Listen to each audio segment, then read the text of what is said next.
Good evening, everyone. I'm starting with the class. All of you Good can see evening. the presentation, right? Yes, ma'am.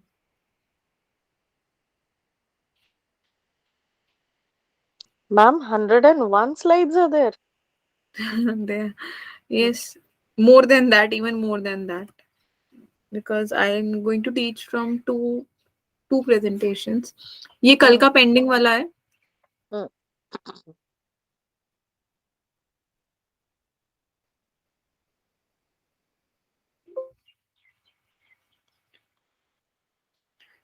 Okay, so we'll wind up this part very quickly because most of the things you are already aware of. For example, contribution of Wundt, Sigmund Freud, James. I guess ये सब हम discuss कर चुके हैं. The only new person here is Wilhelm Dilthey, जिनके बारे में हम आज डिस्कस करेंगे. ओके, बाकी सब हम लोग स्क्रीन आउट करेंगे जल्दी जल्दी because today's target is to focus more on the paradigm वाला part. Okay.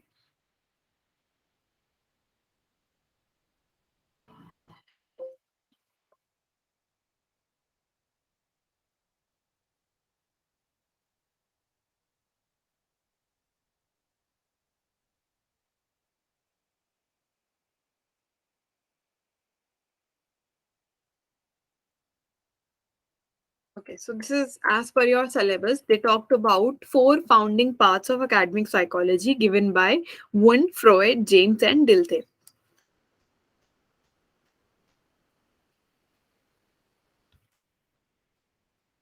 Starting with Wilhelm Wundt, as you all know, he is known as even the father of psychology at times, and he was the first one who established experimental psychology lab. Okay, experimental lab for psychology. So he was the first one who was referred as psychologist. His famous book is Principles of Physiological Psychology. He viewed psychology as a scientific study of conscious experiment, as we all know. उन्होंने components की तरह पढ़ा था. Consciousness को he divided in components and then tried to understand it. And the technique he used was introspection.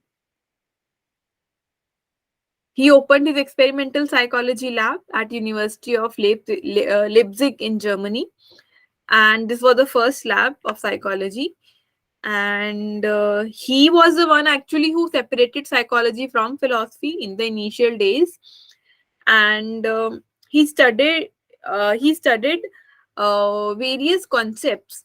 For example, reaction times and sensory processes and attention, and how he studied that by experimenting on people. Like for example, he exposed people to certain standard stimulus. ठीक है, एक light दिया, एक sound दिया, and then he tried to record the response कि कितने देर में कौन react कर रहा है उस sound को, कैसे react कर रहा है. Then he used to record that. Okay, so likewise he conducted number of experiments. Means ma'am जो ग्रेजुएशन में हमको होते थे एक्सपेरिमेंट्स हाँ रिएक्शन जी. टाइम एंड ऑल वो राइट इन्हीं राइट. के थ्रू ओके फाइन. या स्टार्टिंग क्योंकि एक्सपेरिमेंटल सेटअप इन्होंने ही शुरू किया था, how to do things experimentally. तो मैम सिर्फ यही एक्सपेरिमेंट्स या बहुत सारे जो भी एक्सपेरिमेंट के अंडर आते हैं जो भी actually Wundt was the one who laid that foundation ना. Later on even behaviorism के हम experiments पढ़ते हैं तो हाँ they पैवलोव all and all. followed his techniques only ना. Experimentation का ओके. एक यहाँ से start हो गया था. Then later on gradually everyone built their theories upon using such techniques. Skinner and Pavlov ये जो भी Yes. हुआ okay fine. Yes. The school of psychology founded by Wundt is known as voluntarism, the process of organizing the mind. ठीक है. And then Wundt also believed in reductionism. Reductionism क्यों बोला जाता है उनकी theory को? Because he divided the consciousness into various parts and tried to study it. Okay बहुत सारे कंपोनेंट्स में उन्होंने एलिमेंट्स में कॉन्शियसनेस को डिवाइड करके ब्रोक डाउन करके स्टडी करने की कोशिश की, इसलिए रिडक्शनिस्ट अप्रोच, रिडक्शनिज्म भी बोलते हैं. He argued that conscious mental states could be scientifically studied using introspection. This we already know. Then he again used carefully controlled conditions for experimental methods. And likewise, he did number of experiments in a controlled setup. ठीक है, proper controlled experimental condition design करके उन्होंने certain चीजों को study किया. And he use the method introspection. अब introspection में क्या करते हैं, वो अपने ही कॉन्शियस कंपोनेंट को, अपनी थॉट्स को, इमेजेस को, अपनी ही फीलिंग्स को जानने की कोशिश करते हैं. This was the first psychology lab. Another founder of academic psychology is James, who came after this one, and his major theory was functionalism as opposed to structuralism, because he focused majorly on the functions of the consciousness rather than the element. Okay. He is also known for the theory of pragmatism, because again utility की बात हुई है, elements के, consciousness की, utility की, functionalism की, functions की बात हुई है. He even gave later on James lands theory of emotion, जो कि हम इमोशंस में इन डिटेल पढ़ेंगे. Often he is often called as the father of American psychology. Okay, so his famous book is about the principles of psychology. His students include Mary Whiton Calkins, Edward Thorndike, Stanley Hall, and John Dewey. These are his students. His contribution include again pragmatism, which means the truth of an idea can never be proven. Pragmatism is again, जैसे मैंने कहा, utility. तो किसी भी idea का अगर usefulness होगा, utility होगी, ठीक है, तो will try to focus on that. तो pragmatism, pragmatic अप्रोच उन्होंने फॉलो किया था. Okay, then functionalism. So he opposed the idea of structuralism, जो कि सिर्फ इंट्रोस्पेक्शन पे बेस्ड था, and focused on wholeness of an event, यानी कि पूरी पिक्चर, जैसे हम गेस्टॉल्ट में देखते हैं, तो ओवरऑल पिक्चर पे फोकस करने की, ओवरऑल फंक्शनिंग पे फोकस करने की उन्होंने कोशिश करी. And impact of environment on behaviour was also considered. Environment का हमारे बिहेवियर पे क्या इफेक्ट होता है, उसको भी उन्होंने कंसिडर किया था. Then in the James lands theory of emotion, he proposes that an event trigger a physiological reaction. For example, बाहर कोई भी event होता है, कोई sound आया, कोई noise आया बहुत तेज, तो according to him what will happen, जैसे ही कुछ बाहर से stimulus आता है, तो हमारा सबसे पहले physiological reaction होता है, यानी कि बॉडी में, ठीक है, आपका ऑटोनॉमिक नर्वस सिस्टम एक्टिवेट हो जाएगा, ऑटोमेटिकली आपकी हार्ट बीट तेज हो जाएगी, ठीक है, आपका ब्लड प्रेशर बढ़ जाएगा. तो ये कहते हैं पहले आपको फिजियोलॉजिकल रिएक्शन बॉडी करती है, और उस फिजियोलॉजिकल चेंजेस को इंटरप्रेट करती है फिर हमारा जो ब्रेन होता है, और उसके बाद एक सर्टन इमोशन अराइज होता है, लाइक फियर. ठीक है, तो वो कहना ये चाह रहा है, आपने शेर देखा, स्टिमुलस, शेर देख के क्या होगा, फिजियोलॉजिकल चेंजेस, हार्ट बीट तेज हो गई, ब्रेन ने कहा हार्ट बीट तेज हो गई है, इसका मतलब आप फियर स्टेट में हो, तो इमोशन आया फियर, जिसको हमने लेबल कर दिया फियर इमोशन, उसको फिजियोलॉजिकल रिएक्शन को इंटरप्रेट करने के बाद. So this was his theory of emotion. Then his selected works, ये हमने पढ़ा, Principles of Psychology. Then he also wrote The Will to Believe and Pragmatism. So these were his works. Then we will study about Freud, Sigmund Freud, and he is best known for psychoanalysis, as we all have studied yesterday, theory of psychosexual development, ego, superego, dream interpretation, and even free association.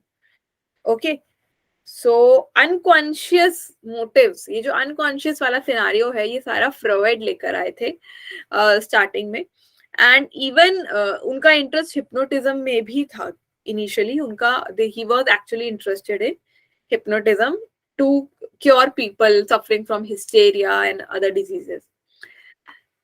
He later on, hypnotism तो उन्होंने छोड़ दिया था, but he favored free association and dream analysis. Free association होता है just like that game हम बोलते हैं ना, आप कुछ recall करो, या for example मैं sky बोलूंगी तो आप blue बोलोगे, right? मैं blue बोलूंगी तो शायद आप water बोलोगे, then water से आप कुछ और word बोलोगे, तो क्या you are freely associating with certain things, एक word के साथ दूसरा word जोड़ोगे automatically, ठीक है, you will say something else, other person will say something else, but those words are coming from your unconscious.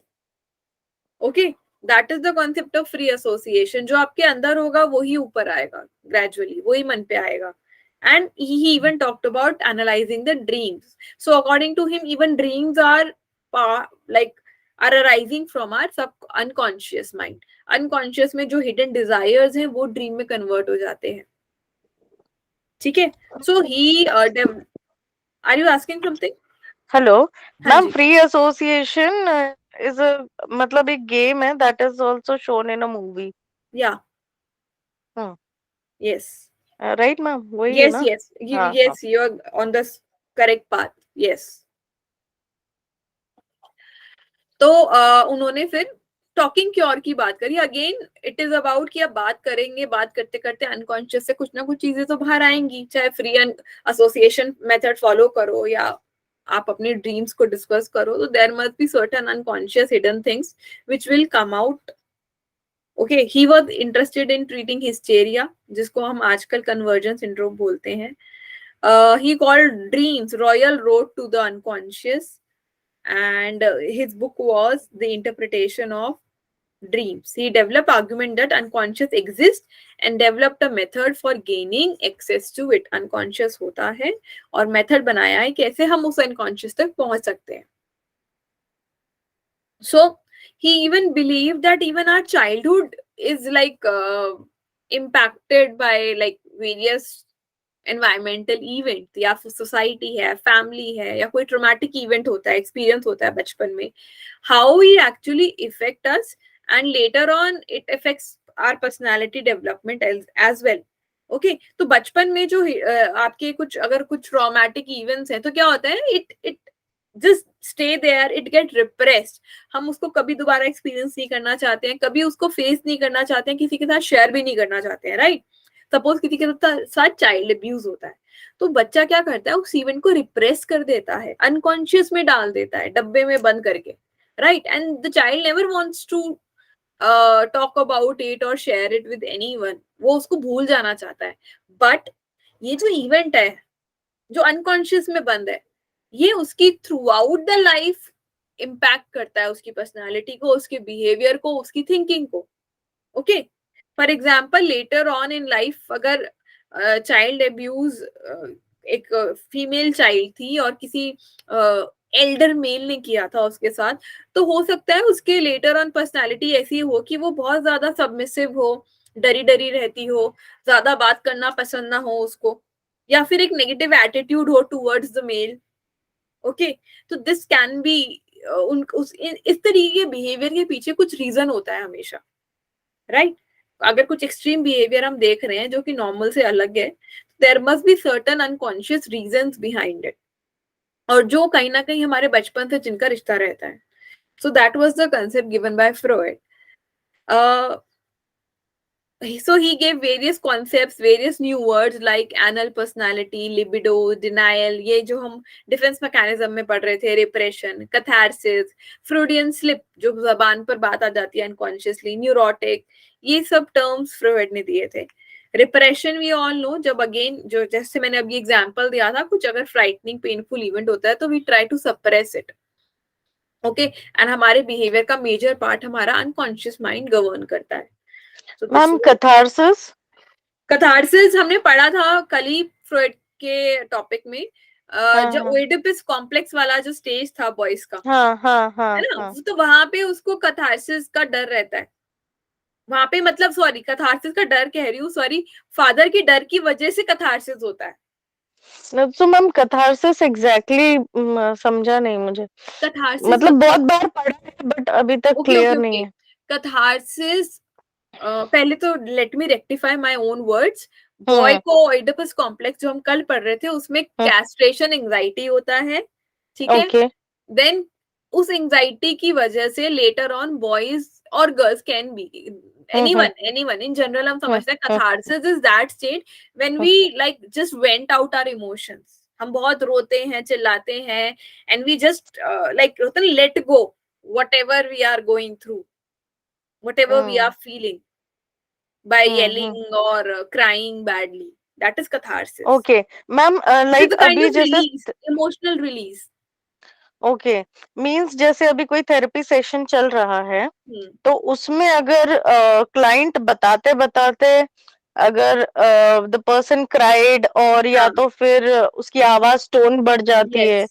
या उसके इमोशंस बाहर आते, that is catharsis. Catharsis. Yes. Okay, thank you. Then we have the fourth one, that is Wilhelm Dilthey. He was a German historian, psychologist, sociologist, hermeneutic philosopher who held G.W.F. Hegel's chair in philosophy at the University of Berlin.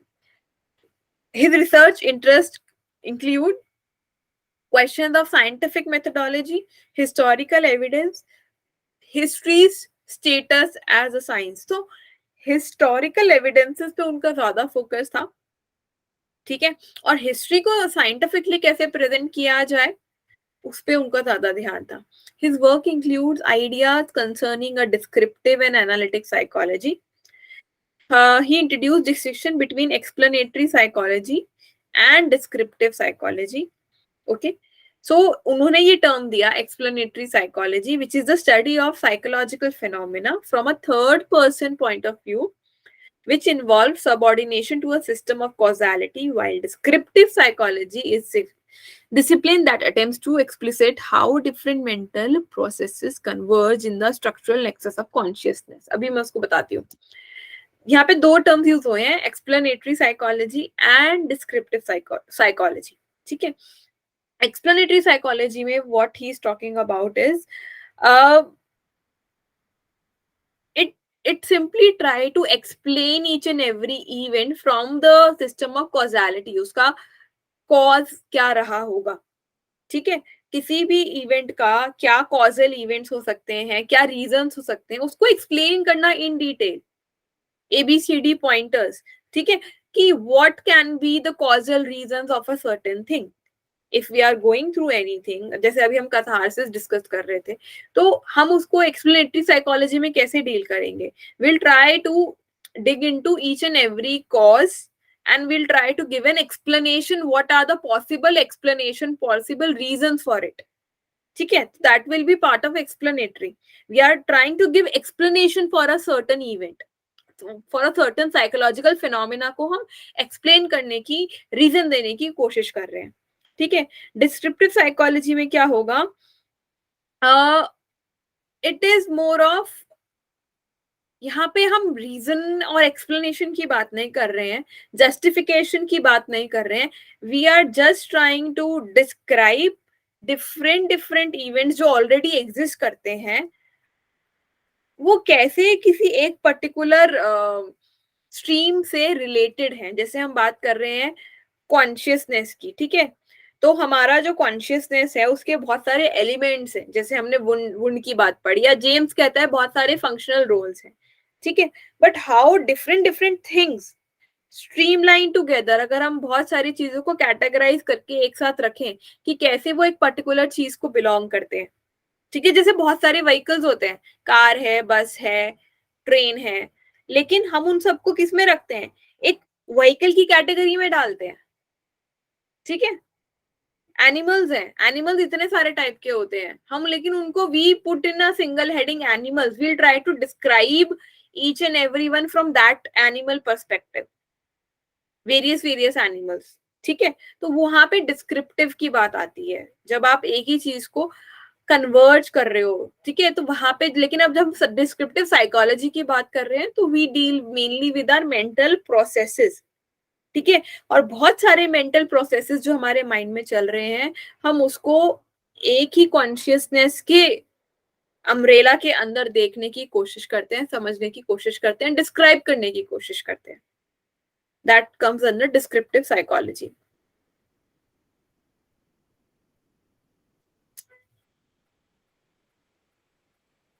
In his later work, he used the term structural psychology for destructive psychology. तो destructive psychology को उन्होंने later on structural psychology कहा. He rejected using a model formed exclusively from natural sciences. So Dilthey was the one who rejected natural sciences model and accepted what, model of human sciences. Because हम behaviourism की बात कर रहे हैं, psychology की बात कर रहे हैं, तो उन्होंने ह्यूमन साइंसेस को ज्यादा इंपॉर्टेंस दिया as compare to natural science. Okay, according to him, in human science, we understand everything in relation in terms of relation of the part and the whole. यानी कि ह्यूमन साइंस में क्या होता है, हम कुछ भी समझने की अगर कोशिश करते हैं तो हम we focus relationship as a whole as well as parts. यानी कि हमारे सिंगल थॉट का किसी और थॉट से या इमोशन से क्या कनेक्शन है, हम वो भी स्टडी करेंगे. लेकिन ओवरऑल हमारे सोच क्या है, ओवरऑल हमारा मेंटल इम्पैक्ट क्या है, ओवरऑल हम खुश हैं, दुखी हैं, ठीक है, या उसका हमारे एनवायरनमेंट पे क्या इफेक्ट पड़ रहा है, हम वो भी स्टडी करेंगे. तो ओवरऑल पिक्चर भी देखते हैं ह्यूमन साइंसेज में, हम पार्ट्स वाली पिक्चर भी देखते हैं, राइट. लेकिन जब हम नेचुरल साइंसेज की बात करते हैं ना, वहां पे हम सिर्फ कॉज एंड इफेक्ट देते हैं कि एनवायरनमेंट में क्या हो रहा है, उसका क्या कॉजल था इवेंट, ठीक है, उस और अगर कुछ हो रहा है तो उसका क्या इफेक्ट होने वाला है. वहां हम सिर्फ कॉज एंड इफेक्ट में डील करते हैं, ओवरऑल पिक्चर पे नहीं ध्यान देते हैं, ओवरऑल क्या मीनिंग निकल के आ रहा है. तो यहाँ पे ह्यूमन साइंस पे ज्यादा फोकस किया दिलथे ने. He gave the term this particular Wissenschaft something, so which actually means science of the mind or spiritual knowledge, by pointing out that other terms such as social science and cultural sciences are equally one-sided, and the human mind or spirit is the central phenomena from which all others are derived and analyzable. तो उन्होंने कहा कि ये social science और cultural science ना थोड़े से बायस लगते हैं, मतलब ऐसा लगता है या तो सिर्फ सोसाइटी की बात कर रहे हैं या कल्चर की बात कर रहे हैं. So he give this special term, and according to him everything is science of mind, और साइंस ऑफ माइंड से ही बाकी सारी चीजें अराइज होती हैं. सो दिस वर्ड जिस्ट है ना, इसका मतलब ही होता है माइंड और spirit. And according to Dilthey our mind has a cultural rather than social meaning. So हमारा जो mind है, it is more of constructed as an impact of cultural setting. जिस culture में हम upbringing हुई है हमारी, तो हमारा mind उसी तरीके से prepare होता है, create होता है. So he developed a typology of 3 basic, जिसको एक नया टर्म था वेल्शांग-शॉगिन, जिसको वर्ल्ड व्यू बोला जाता है, जिसका मतलब है वर्ल्ड व्यू. तो 3 वर्ल्ड व्यू उन्होंने दिए थे, ठीक है. एक है naturalism, where human see themselves as determined by nature, यानी कि जहां पे हम बात करते हैं कि हम लोगों का जो पर्सनालिटी है, बिहेवियर है, वो नेचर ड्रिवन है, नेचर के इन्फ्लुएंस में रहता है, नेचर डिटरमाइन करता है हम कैसे बिहेव करेंगे. सेकेंड वर्ल्ड व्यू है आइडियलिज्म ऑफ फ्रीडम, जहां पे है कि हमारा अपना कॉन्शियसनेस है और हम बहुत फ्री हैं, अपने फ्रीडम फ्री विल से काम करते हैं, जैसा हमें ठीक लगता है, जो हमें करना है हम वैसे काम करते हैं, नेचर पे हमारी कोई खास डिपेंडेंसी नहीं है. ये दूसरा वर्ल्ड व्यू है. तीसरा वर्ल्ड व्यू है objective realism, where he said humans are conscious of their harmony with nature, जहां पे ऑब्जेक्टिविटी की बात हो रही है, यानी कि ह्यूमन का कॉन्शियसनेस भी है और उनका नेचर के साथ कनेक्शन भी है, और ह्यूमंस अवेयर हैं अपने कॉन्शियस को लेकर भी, प्लस नेचर के साथ जो वो कनेक्ट बिठा रहे हैं उसको लेकर भी. तो this is the third world view. Okay, these are his selected works like Introduction to Human Sciences, Understanding the Human World, Formation of Historical World in Human Science, Hermeneutics and Study of History, Poetry, Experience, Ethical and Worldview, Philosophy. So these are the works done by Dilthey. Any doubt till here to anyone?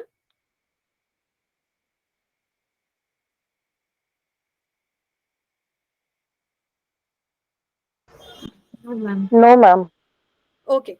So again, I'm going according with the syllabus of UGC NET. So there are few headings in your syllabus which I am covering here. Okay. So one heading says crisis in psychology due to logical empiricism.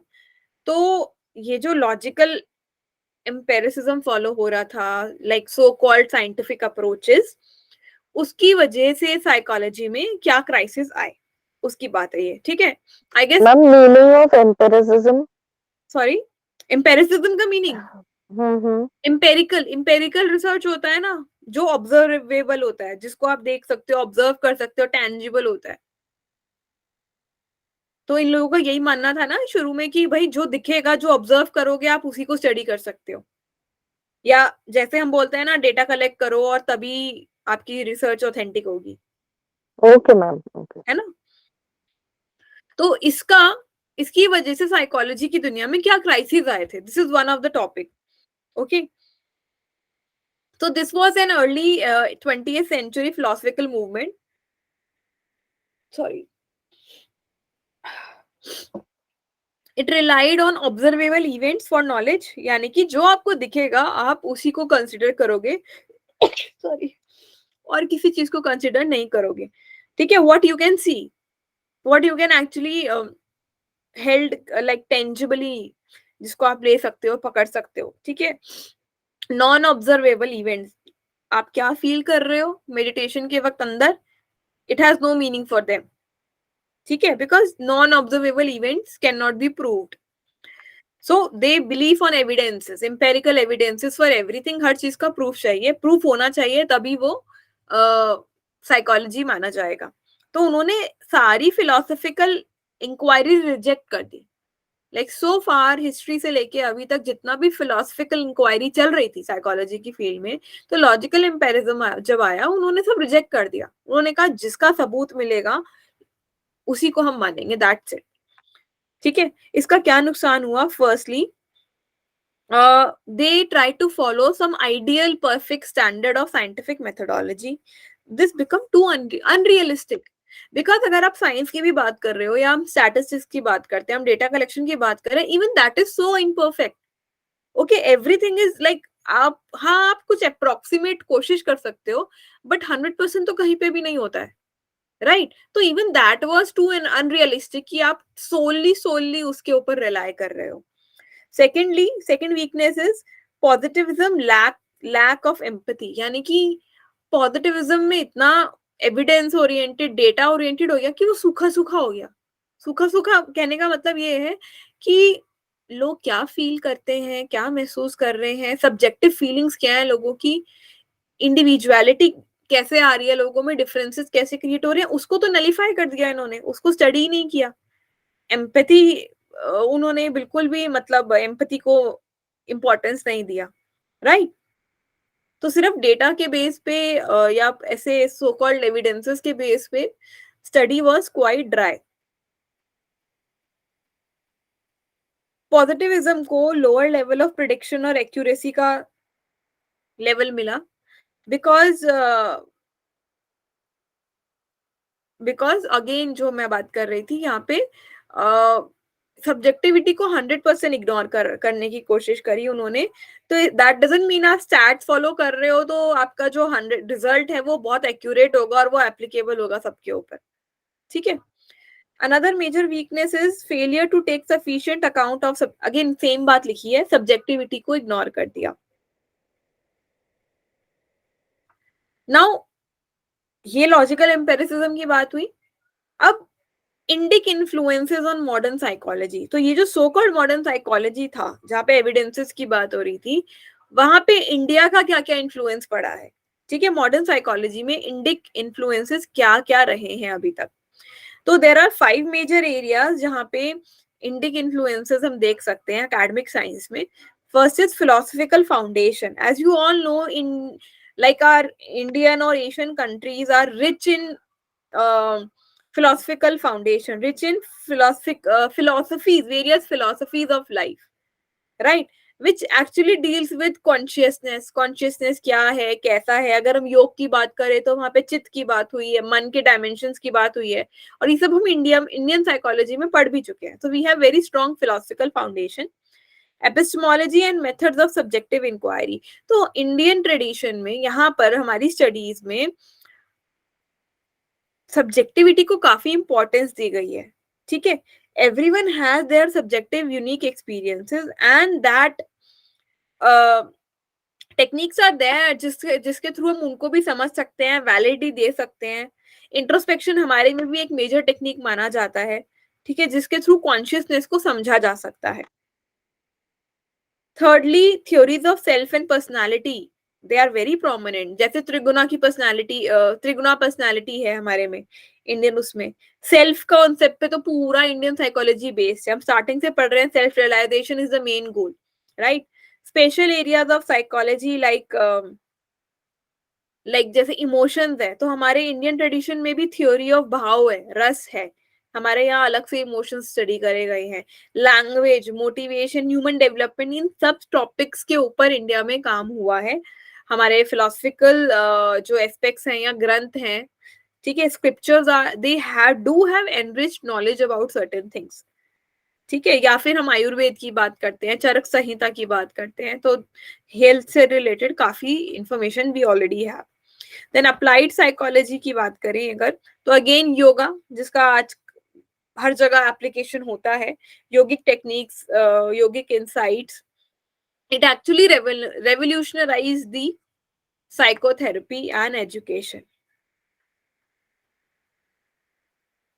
Then देखा गया है, बहुत सारी writings में ये पाया गया है, क्लार्क के नोट्स में मेंशन था कि अनकॉन्शियस का जो कॉन्सेप्ट है, जो फ्रॉइडियन ने, टॉप प्री फ्रॉइडियन ने पॉपुलराइज किया था, ये अनकॉन्शियस का कॉन्सेप्ट ऑलरेडी वेदांता में गिवन है। इवन जेम्स जो थे वो वेदांता से फेमिलियर थे, ठीक है। Then there is another psychiatrist Assagioli, जिन्होंने साइकोसिंथेसिस टेक्निक बनाई थी, ठीक है। And this psychosynthesis was based on various Indian philosophies like Upanishad, Yoga Sutra, Buddhist text, इन सब से मिलाकर साइकोसिंथेसिस टेक्निक बनाया था। देन अनदर साइकियाट्रिस्ट कुल्स, उन्होंने ऑटोजेनिक ट्रेनिंग बनाया and it is based on visualisation and relaxation, जो कि हमारे मेडिटेटिव सिस्टम्स में सिखाया जाता है। Then we have Carolyn Reitz Davids, who published Buddhist psychology. And then Friedrich Hiller, he was again the follower of Zen meditation and its effective role in mental health as a technique. Then we have Carl Jung, ठीक है, उनका भी work था Jung and eastern thought करके, and he took like he studied various Buddhist text on स्टेइज्म, Mahayana, Vajrayana, Vedanta, Yoga Sutra and all that. Gordon Allport आपने नाम सुना ही होगा, he met regularly with Swami Akhilanand of Vedanta Society of Boston to discuss Upanishad, Yoga Sutra and other Indian texts. Then we have Michael Murphy, जो कि औरबिंदो आश्रम visit करके आए थे, एंड फिर कैलिफोर्निया लौट के he started promoting the ideas of humanistic and transpersonal psychology movements, ठीक है। Then Erich Fromm, who wrote on psychoanalysis and Zen. Then we have Medard Bose, who worked on yoga and psychotherapy, मतलब who write on these topics, and he was interested in existential thought. Then you all know about Rogers, May and Maslow, जिनके जो concept of self actualisation, ये सारी चीजें काफी eastern thought से influence थी।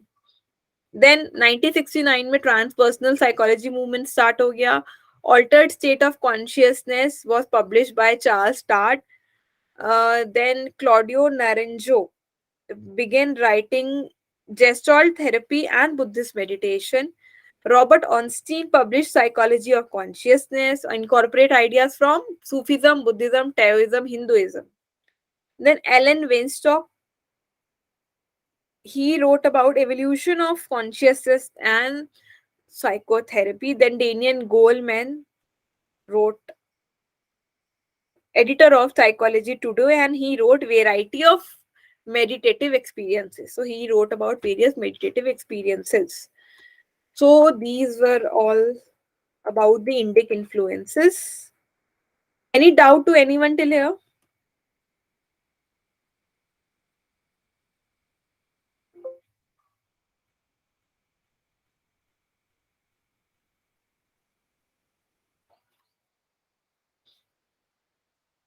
Ma'am अभी जो जितना भी अभी आपने बताया, सारे साइकोलॉजिस्ट एंड बिहेवियरिस्ट जो भी है, इतना ही काफी है कि इनके बारे में और पढ़ना पड़ेगा मैम? नहीं, इनके बारे में और नहीं पढ़ना है। ये जितना आप बता रहे बस उतना ही का रिविजन अगर कर लिए, हाँ, इतना ही that's करना। enough. नहीं, it is more than enough, इसी को पढ़ना। Don't Okay, go ma'am. In too much detail, because ठीक है मैम। एक्चुअली व्हाट हैपेंस ना, just try to gain the concept more.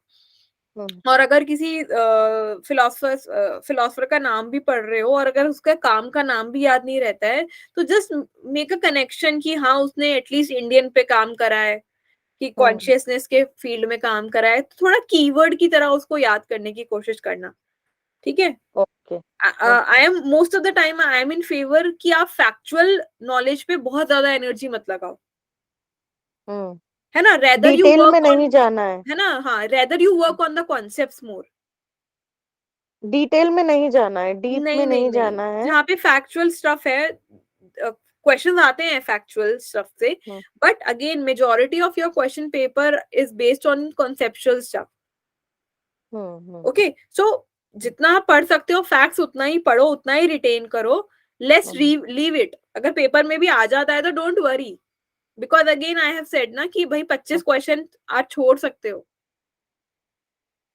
Okay. तो focus more on 25 the question, concept. 25 आप question in paper 2।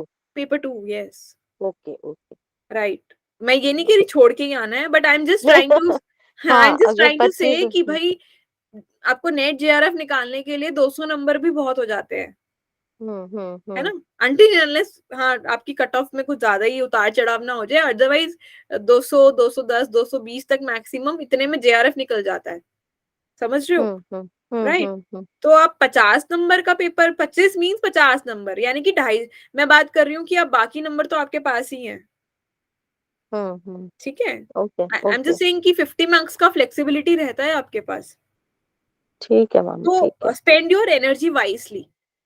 Okay ma'am. Ma'am एक और confusion हो रहा है मुझे, इसमें नेगेटिव मार्किंग होती है क्या नहीं मैम? होती है, नहीं होती है, नहीं होती ना? हाँ नहीं। ठीक है, ओके गॉट तभी इट। मैं कह रही हूँ हैव मोर ऑफ आइडिया वाली चीज है ना, कि कौन सा इंसान किस किस से रिलेटेड है, इंडियन से रिलेटेड है, वेस्टर्न में, हम्म या किस टॉपिक से रिलेटेड है, that will help hmm, you even to have an educated guess, okay ma'am, okay okay. Right. So now we'll start with the paradigms.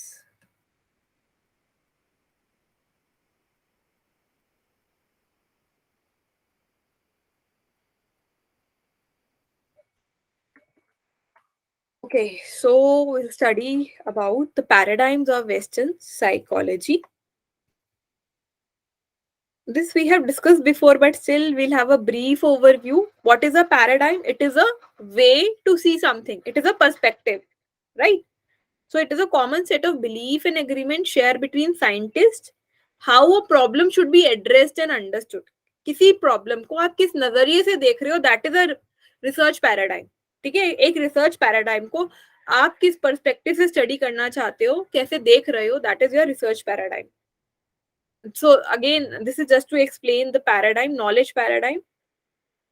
Again, this is a very famous story of a blind man and the elephant, and each and every blind kid tries to define that individual. उनको पता नहीं है हाथी है सामने, but कोई उसका कान पकड़ रहा है, कोई पैर पकड़ रहा है, कोई पूंछ पकड़ रहा है, और अलग अलग उसको नाम दे रहा है. ये कह रहा है अरे ये तो फैन है, ये तो रोप है, ये तो ट्री ट्रंक है, ये तो स्नेक है, राइट. तो everyone has their own perspective, and किसी को पूरी पिक्चर नहीं पता है.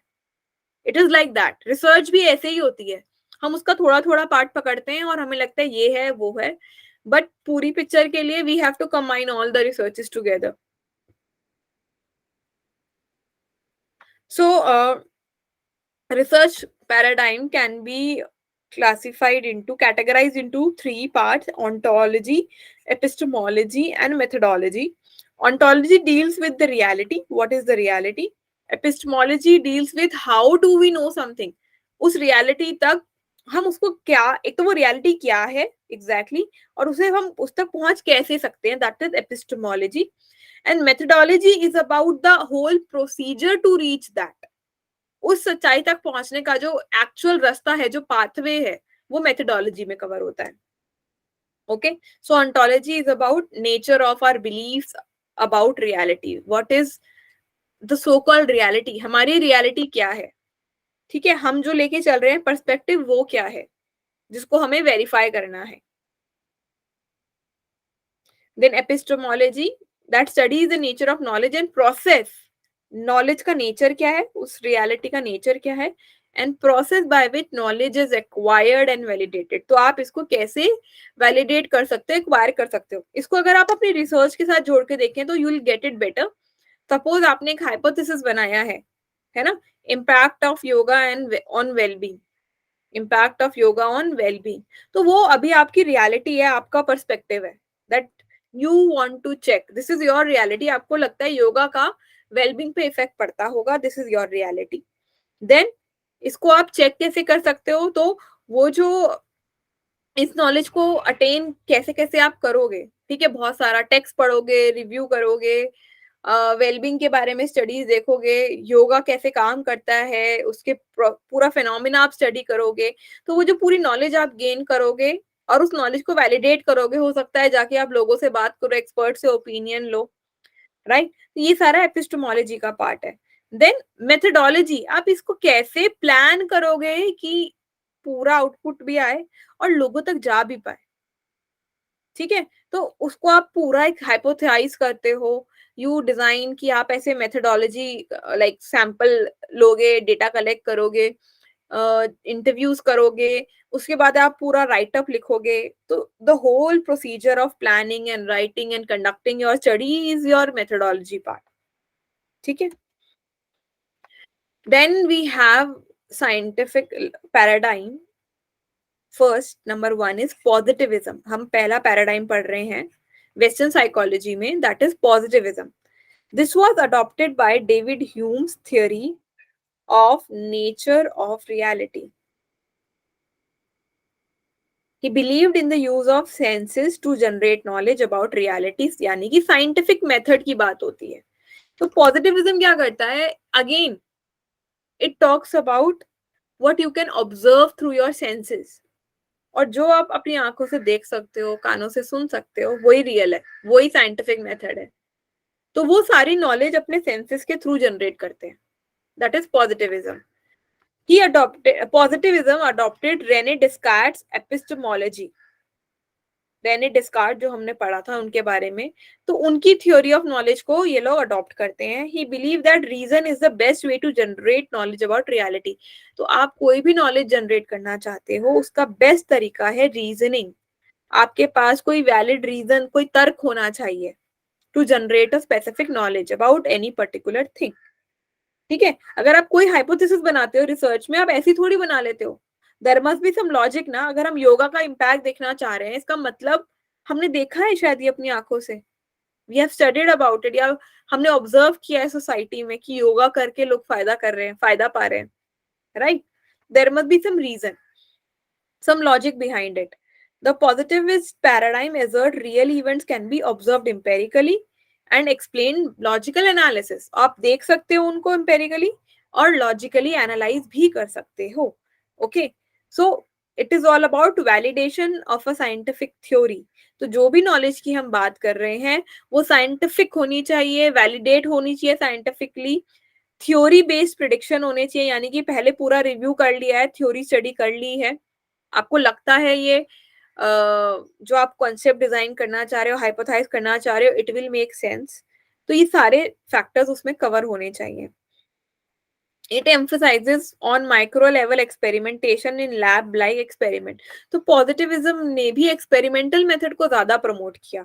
आप एक्सपेरिमेंटल सेटअप में ऑब्जर्व करो, रीजनिंग दो, उसके बाद किसी नॉलेज को प्रमोट करो, ठीक है। There are 4 assumptions. The measurable outcomes are undergirded by 4 assumptions. तो वो कह रहे हैं ना, जो भी आउटकम है वो मेजरेबल होना चाहिए, यानी कि हम डेटा फॉर्म में, ठीक है, अगर हम डेटा के फॉर्म में कलेक्ट करते हैं तो हम उसको मेजर कर सकते हैं, राइट। तो वो कहते हैं मेजरेबल होना चाहिए आउटकम आपका। इसके भी 4 assumptions हैं। एक है determinism, event we observe are caused by other factors, यानी कि कुछ तो कॉजल एलिमेंट होगा। अगर हम कह रहे हैं वेलबींग और योगा, तो यानी कि हम ये कहना चाह रहे हैं कि वेलबींग योग का एक फैक्टर है, yoga, yoga is determining your wellbeing, ठीक है।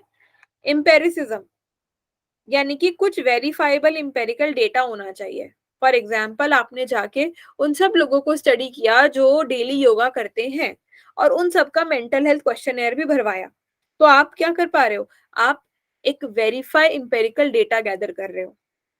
Then parsimony, to explain the phenomena they should be in most economic way possible.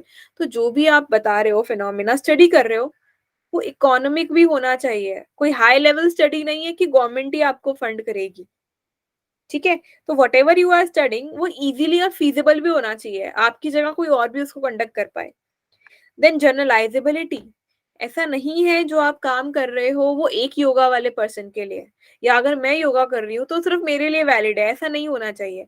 तो आप इतना डेटा कलेक्ट करोगे कि वो जनरलाइज हो पाए, और इस ऑनेस्टी के साथ करोगे कि वो जनरलाइज हो पाए, ठीक है। यानी कि हम उसको क्लेम कर पाए कि हाँ, जो लोग योगा करते हैं उनका मेंटल हेल्थ बेटर होता है। इस पैराडाइम में जो भी नॉलेज है, जो रिसर्च है, वो डिडक्टिव लॉजिक्स पे बिलीव करेगी, हाइपोथेसिस फॉर्म होती है, हाइपोथेसिस टेस्ट होती है, mathematical equations, calculation, extrapolation, conclusion derive होते हैं, मेजरेबल आउटकम्स होते हैं, but they may lack external validity. Why? Anyone can explain this? क्यों लिखा है इन्होंने ऐसा? एक्सटर्नल वैलिडिटी लैक हो सकती है यहाँ पे, क्यों?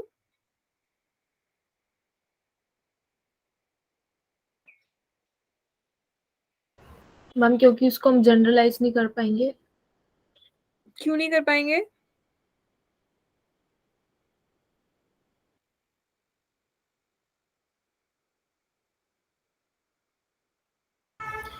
मैम क्योंकि वो एक पर्टिकुलर आर्टिफिशियल एनवायरनमेंट में होगा ना। Yes, yes, here you go. वो एक्सपेरिमेंटल मेथड जो होते हैं वो एक आर्टिफिशियल एनवायरनमेंट में होते हैं, राइट, नेचुरल सेटिंग में नहीं होते हैं, राइट। दैट इज व्हाई उनका एक्सटर्नल वैलिडिटी लैक हो जाता है कभी कभी। आप एक्सपेरिमेंटल सेटअप में जब एग्जीक्यूट करोगे किसी चीज को तो a person will behave in a certain way, but naturalistic setting में वही बिहेवियर चेंज हो सकता है, इसलिए it may lack external validity when we are using experimental methods, ठीक है।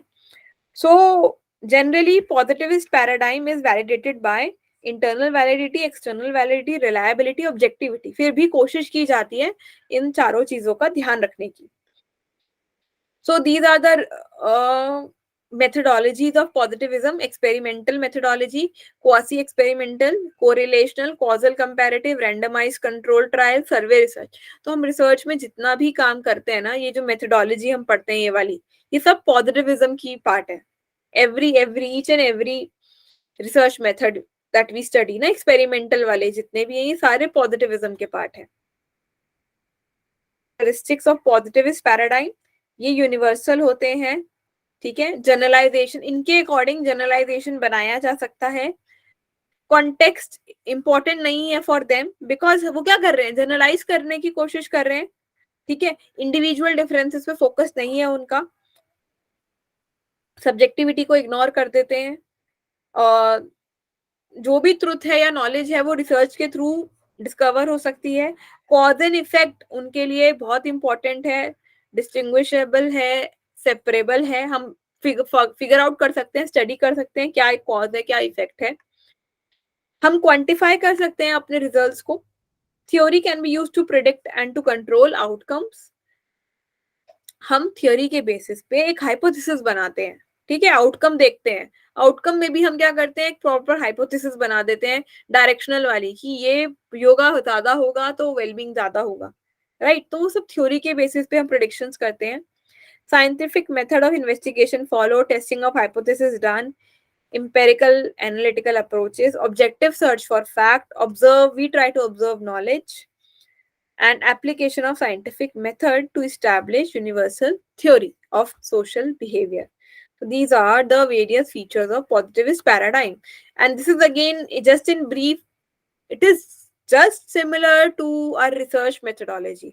हम जो भी रिसर्च कंडक्ट करते हैं, एम्पेरिकल रिसर्च जो हम कंडक्ट करते हैं आज के टाइम में डेटा वाली, वो सब पॉजिटिविस्ट पैराडाइम फॉलो करती हैं, ठीक है। Where we have a proper procedure which can be replicated again and again, right? That is positivist paradigm. Then we have another paradigm, that is post positivism. Now post positivism accept that reality is imperfect, ठीक है। ये accept करते हैं कि भाई कोई भी reality perfect नहीं हो सकती है, truth is not absolute but probable. हम किसी भी सच्चाई तक पहुंचने की कोशिश कर सकते हैं बट 100% नहीं पहुंच सकते, ठीक है। So it allows observation without experimentation. हम एक्सपेरिमेंट के बिना भी ऑब्जर्वेशन कर सकते हैं, उसके बिना भी हाइपोथेसिस बना सकते हैं, ठीक है। तो Guba says that whereas positivist paradigm maintain belief that reality is out to be studied, post-positivists accept that reality can never be fully understood, but only approximated. हम सिर्फ समझने की कोशिश कर सकते हैं, पूरी तरह कभी नहीं समझ सकते. So, post-positivist paradigm has tended to provide the worldview for most research conducted on human behavior, typical on educational context.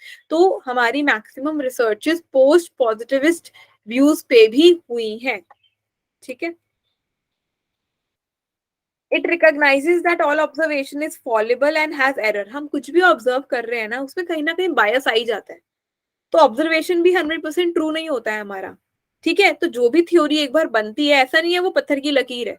Theories are रिवाइजेबल, बार बार बदलती रहेंगी, चेंज होती रहेंगी, रिवाइज होती रहेंगी. Importance of multiple measures and observation. क्योंकि ऑब्जर्वेशन में biasness आ सकता है, तो it is important to have multiple observation. बहुत सारे लोग मिलके ऑब्जर्व करें, एक इवेंट को डिस्क्राइब करें, तो जो मेजॉरिटी लोग कहेंगे वो तो सही होगा ना, right. It is post-positivism reject the idea that individual can see the world perfectly. We all are biased in our observation, ठीक है, and observations are affected. Our best hope for achieving objectivity is to triangulate. Triangulate is this only. Her angle से आप उस चीज को देखने की कोशिश करो, क्वालिटेटिव डेटा के थ्रू, क्वांटिटेटिव डेटा के थ्रू, ठीक है. अपनी फाइंडिंग्स को कंपेयर करो, इंटीग्रेट करो, देखो कितना मैचिंग मिसमैच हो रहा है, और लोगों को इन्वॉल्व करो, उनके पर्सपेक्टिव को भी लो. तो this is the way actually जिससे हम नॉलेज को और ज्यादा ऑथेंटिकेट कर सकते हैं, वैलिड कर सकते हैं. They believe all observations are theory laden. जितने भी हम ऑब्जर्वेशन करते हैं वो सब थ्योरी बेस्ड होते हैं. हमारे माइंड में जो थ्योरी फिक्स्ड है, जो हमने पढ़ी है, उसकी बेसिस पे हम ऑब्जर्वेशन करते हैं, ठीक है. And even biased. So we are even biased by our cultural experiences. हमारे कल्चरल एक्सपीरियंसेस की वजह से there is certain bias in us. तो इसलिए हम कभी भी कोई ऑब्जेक्टिविटी 100% अचीव नहीं कर सकते हैं. सो बेस्ट वे यही है कि ज्यादा से ज्यादा लोगों को इन्वॉल्व करके हम उस बात को जानने की कोशिश करें. Then we have another paradigm, another third paradigm is critical perspective. Now critical perspective क्या कहते हैं? There is important role of history. According to them, history of what? यानी कि हमारे कल्चर का, पॉलिटिकल बैकग्राउंड का, एथनिक बैकग्राउंड का, gender का, religious factor, they all interact together in our social system. तो जो भी हम थ्योरी बनाते हैं वो इनके इम्पैक्ट के बिना कैसे रह सकती है? They all impact whatever theory we want to create. Cultural background का इफेक्ट पड़ता है, पॉलिटिकल सिस्टम हमारा कैसा है उसका इफेक्ट पड़ता है, जेंडर का, एथनिक का रोल रहता है, रिलीजियस बिलीफ्स हमारे क्या है उसका भी रोल पड़ता है. ओके, तो critical theory is subjective in that it assumes that no object can be researched without being affected by researcher. तो रिसर्चर के अफेक्ट हुए बिना कोई भी मतलब रिसर्च काम करती नहीं है. हम लोग सब इफेक्टिव होते ही होते हैं, बायस्ड होते ही होते हैं. So critical educational researchers try to be self-conscious of their own assumptions.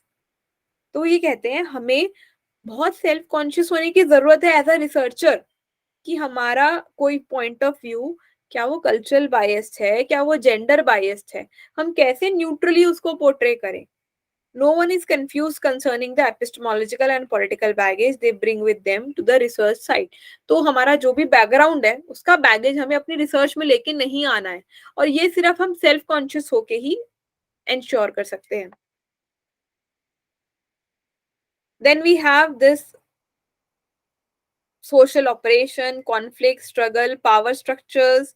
ये सारे issues जो हैं, social issues हैं, even they has role, ठीक है, because it seeks to change the politics so as to confront social oppression and improve the social justice. It is sometimes called the transformative paradigm. अब क्योंकि इसमें हम अपने जो social operation, जो societal issues हैं, लाइक सोशल ऑपरेशन हो रहा है, कोई कॉन्फ्लिक्ट हो रहा है, कोई स्ट्रगल हो रहा है, हम इन सब चीजों को भी समझने की कोशिश करते हैं, पॉलिटिकल व्यू से, इकोनॉमिक व्यू से, सोशल व्यू से. We try to address all these practical issues in our surrounding. तो इसलिए इस पैराडाइम को ट्रांसफॉर्मेटिव पैराडाइम भी बोला जाता है, क्योंकि हम अपने सोसाइटी में, पॉलिटिकल सेटअप में हम बदलाव लाना चाहते हैं पॉजिटिव सेंस में. ठीक है. Then this paradigm also assume transactional epistemology. Why? Because यहाँ पर रिसर्चर पार्टिसिपेंट्स के साथ इंटरैक्ट करता है. ऐसा नहीं है रिसर्चर अलग है, सब्जेक्ट अलग है.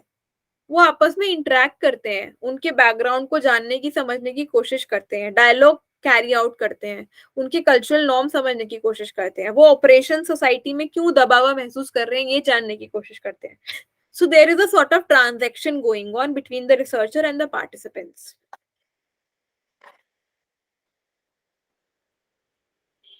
So there is another philosopher here, Kin Keoli. So he said we should ask ourselves, how did I stuck with this body of knowledge and these lenses through which we see the world. Simple सी बात वो कह रहा है. अगर हम कोई knowledge, हम कोई रिसर्च टॉपिक डिजाइन कर रहे हैं, तो ही इज आस्किंग कि आप खुद से पूछो कि आपने यही टॉपिक डिजाइन क्यों करा है, ऐसे ही क्यों करा है, क्या इसमें कोई बायसनेस तो नहीं आ रहा है आपका, क्या आप जबरदस्ती कुछ किसी डायरेक्शन में जाने की कोशिश तो नहीं कर रहे हो. तो he is asking about that self inquiry, ताकि हम अपनी रिसर्च को थोड़ा नॉन बायस तरीके से प्रेजेंट कर पाए. ठीक है. अब क्रिटिकल पर्सपेक्टिव का मेन यही रहता है, सोसाइटल चीजों को पकड़ना, समझना और चेंज करना. तो क्रिटिकल पर्सपेक्टिव सोसाइटी के हर इवेंट को हर तरीके से क्रिटिकली एनालाइज करती है और उसको चेंज करने की कोशिश करती है.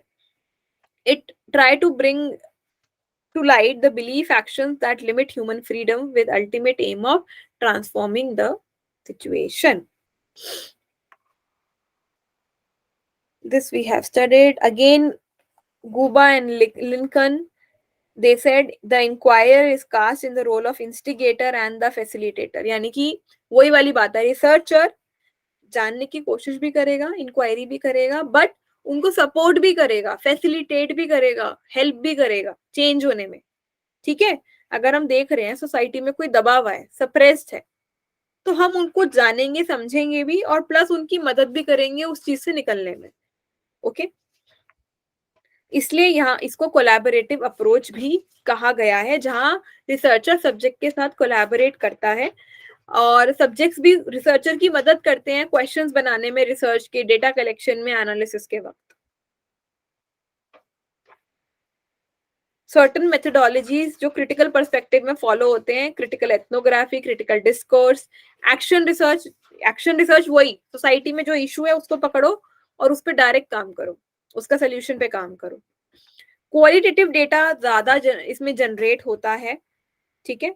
And again, political, cultural, ethnic, gender backgrounds are considered. Action designed to redress the unequal oppressive structures that have now been exposed. ये सारी repetition है. And again, to summarize, these are the final characteristics of critical paradigm. The concern with power relationship set up with social structure. Power का, political power है, उनका क्या role है society में. Conscious recognition of consequences of privileging versions of reality. Biasness, reality में जो हमारा biasness include हो रहा है, या हमारा अगर कोई particular section को हम belong करते हैं society के, उसका हमारे काम पे क्या इफेक्ट पड़ रहा है, उसको हमें पहचानना है, critically recognize करना है, सारे cultural norms को respect करना है. Examination of condition and individual in a situation based on social positioning. तो सोशल पोजीशन की बेसिस पे भी हर इंडिविजुअल की कंडीशन को स्टडी करना है कि whether it belongs to any particular caste system और नॉट. ठीक है. Treatment of research as an act of construction rather than discovery. तो यहाँ पे रिसर्च हम कंस्ट्रक्ट कर रहे हैं, सोशली कंस्ट्रक्ट कर रहे हैं लोगों की मदद से, डिस्कवर नहीं कर रहे हैं.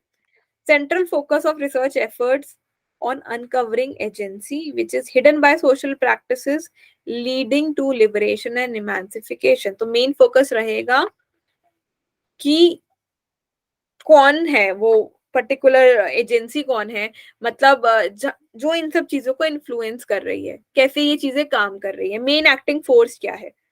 इन सोशल प्रैक्टिसेस के पीछे और कैसे हम इसको चेंज कर सकते हैं. Expose conjunction of politics, morality, ethics, deliberate effort of researcher to promote human right, increase social justice and reciprocity, the deliberate efforts of researcher to address issues of power, operation, trust among research participants, higher reliance on practices. Practice इसका मतलब है practice simply, बार बार practice करना, use मतलब लोगों के बीच जाके काम करना, वहां पे जाके रिसर्च स्टडी करना, उनमें इन्वॉल्व होके पार्टिसिपेंट बनके. Application of action research, utilisation of participatory research. Is it clear till here? समझ में आ रहा है और am I running too fast?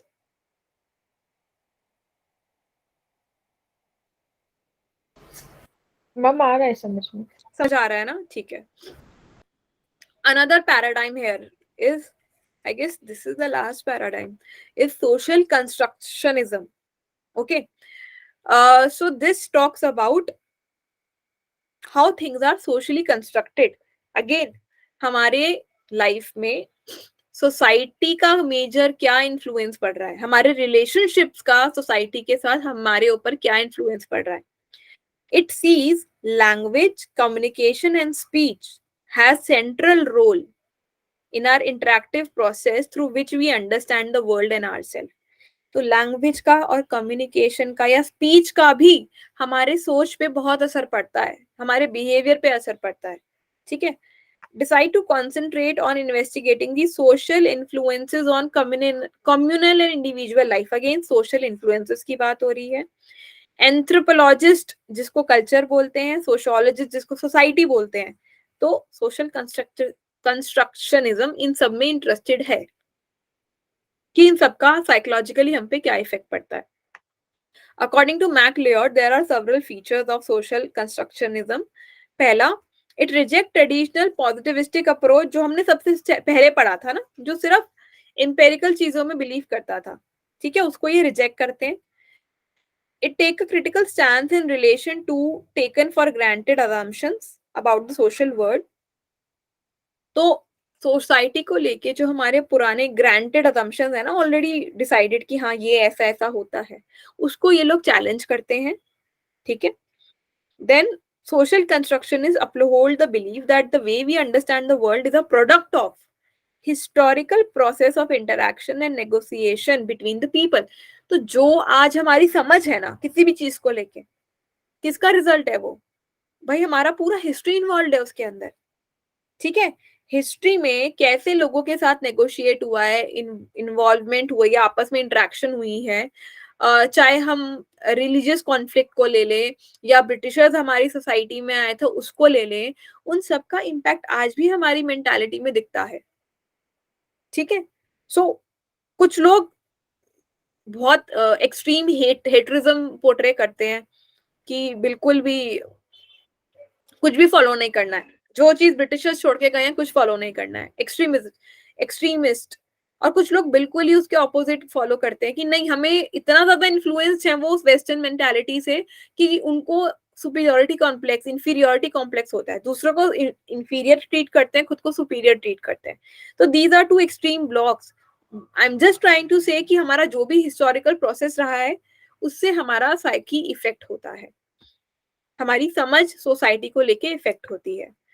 Social constructionists maintain the goal of research and scholarship is not to produce knowledge that is fixed, universally valid, but to open appreciation of what is possible. तो वो कह रहे हैं कुछ भी fix नहीं है, या कोई भी चीज यूनिवर्सली एप्लीकेबल या फिक्स नहीं होती है. It is societal, socially construct होती है. ठीक है. It represent a movement toward redefining psychological construct of mind, self, emotion as a social constructed process. Sorry, social constructed processes. तो हम अपने, अगेन वही बात है, सेल्फ भी सोशली कंस्ट्रक्टेड है हमारा. हम जैसे खुद को आइडेंटिफाई करते हैं, हम जो हमारी आइडेंटिटी है, हम सोशली खुद को आइडेंटिफाई करते हैं. इफ या तो अपने रिलीजन से आइडेंटिफाई करेंगे, या जिस सोसाइटी में हम रहते हैं उससे खुद को आइडेंटिफाई करेंगे, या अपने काम से, अपने आसपास के लोगों से खुद को आइडेंटिफाई करेंगे. ठीक है. ऐसे ही हमारे इमोशंस भी सोशली बनते हैं. और हम किसी इमोशन को हेल्दी या नेगेटिव बोलते हैं again on the basis of society. Society कहती है लड़कों को रोना नहीं चाहिए, राइट? तो ये सब सोशली कंस्ट्रक्टेड व्यूज है हमारे. Then there are several features of social constructionism. पहला है cardinal principle emphasis. Okay, these are the cardinal principles. Realities are socially constructed. Realities are constituted through language. Knowledge is sustained by social processes. Reflexivity in human beings is emphasized. We all are reflexive in nature. Social constructionism focuses on meaning and power. Meaning is the product of prevailing cultural frame. कोई भी meaning हम कैसे derive कर रहे हैं? On the basis of cultural frame of social. Society कैसी है हमारी? लिंग्विस्टिक, क्या लैंग्वेज हम फॉलो कर रहे हैं? डिस्कर्सिव, क्या डिस्कशंस वहां फॉलो होते हैं, या फिर क्या सिंबॉलिक प्रैक्टिसेस फॉलो होती हैं? इन सब से ही हमारा मीनिंग डिराइव होता है अबाउट एनी पर्टिकुलर थिंग. तो everything is socially constructed according to them. They claim that our consciousness is taught by our culture and society. Same बात repeat हो रही है. People exist in language. Our beliefs about the world are social inventions. We live with each other in a world of conversational narrative and we understand each other through changing stories and self descriptions. तो जो society में changes आ रहे हैं, बदलाव आ रहे हैं, जो कहानियां हमने आज तक सुनी है, उसी के थ्रू हम खुद को जानते हैं, दूसरों को जानते हैं और अपना एक ओवरव्यू बनाते हैं किसी भी इवेंट के बारे में. This is the point of difference between positivism and social constructionism. Positivism said observer must be independent, लेकिन constructionism बोलेगा कि भाई we are part of what is being observed. हम खुद को भी observe कर रहे हैं as a part of society. Positivism, human interest should be irrelevant, are the main drivers of science. Human interests are the main drivers of science. ठीक है, human interest बहुत इंपॉर्टेंट है स्टडी करना, और वो कह रहे हैं ह्यूमन इंटरेस्ट को हमें स्टडी ही नहीं करना है, हमें तो एक ओवरव्यू चाहिए जिसको हम जनरलाइज कर पाए. एक्सप्लेनेशन में हम यहाँ पे कॉजालिटी ज्यादा डिस्क्राइब करते हैं. यहाँ पे रहता है किसी सिचुएशन को कॉम्प्रिहेंसिवली समझना. Research progresses through hypothesis and deduction. यहाँ पे हम आइडियाज इंड्यूस करने की कोशिश करते हैं बाकी सब लोगों के पर्सपेक्टिव जानकर. Concepts need to be operationalise.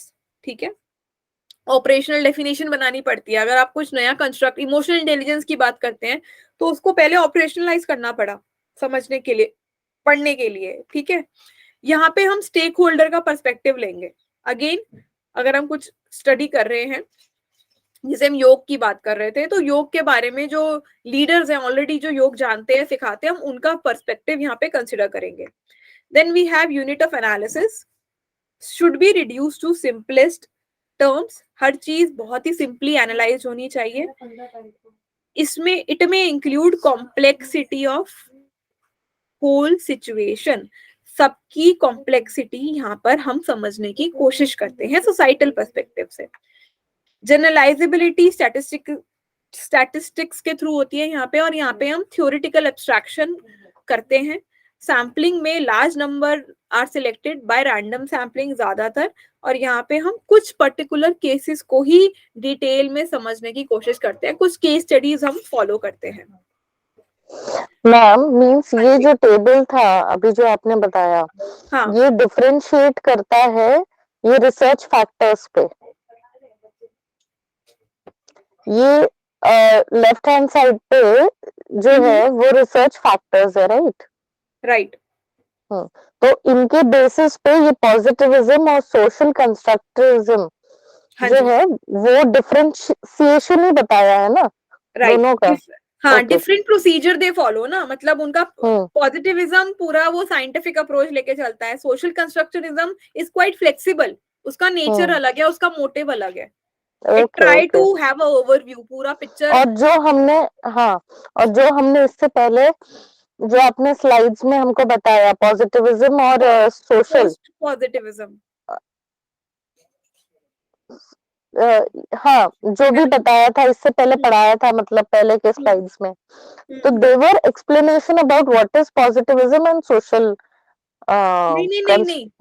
नहीं, हमने अभी तक 4 पैराडाइम पढ़े हैं, राइट?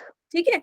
पॉजिटिविज्म पढ़ा, हमने फिर पोस्ट पॉजिटिविज्म पढ़ा, हाँ फिर हमने क्रिटिकल इंक्वायरी पढ़ा बीच में, हाँ ठीक है, हाँ एंड देन हमने सोशल कंस्ट्रक्शनिज्म पढ़ा. These are 4 different paradigm. Critical perspective भी था राइट. मैम. हाँ, क्रिटिकल पर्सपेक्टिव वाला. These are 4 different paradigms. इन सब में थोड़ा थोड़ा डिफरेंस है. राइट. तो अभी यहाँ पे सिर्फ 2 ही यहाँ को पे लिया हमने है बस इन क्या? दोनों का, ये जो हमने, हाँ, इन्हीं दोनों का डिफरेंस समझने की कोशिश करी है. बाकी क्रिटिकल वाले में जरूरत नहीं है और पोस्ट वाले हाँ में भी जरूरत नहीं है समझने की. हाँ, मतलब क्योंकि ओके ना ये बहुत ज्यादा फॉलो होता है कि ये वाला और ये वाला अभी भी है ना. Okay okay okay okay right. बाकी फाइन. नॉलेज वाइज हमें सारे पता होने चाहिए कि पोस्ट में पॉजिटिविज्म से थोड़ा सा डिफरेंस आ जाता है. वो फ्लेक्सिबिलिटी में थोड़ा बिलीव करते हैं. उनको लगता है कुछ भी एब्सोल्यूट रियलिटी नहीं हो सकती है. हम सच तक सिर्फ पहुंचने की कोशिश कर सकते हैं पर पहुंच नहीं सकते पूरी तरीके से.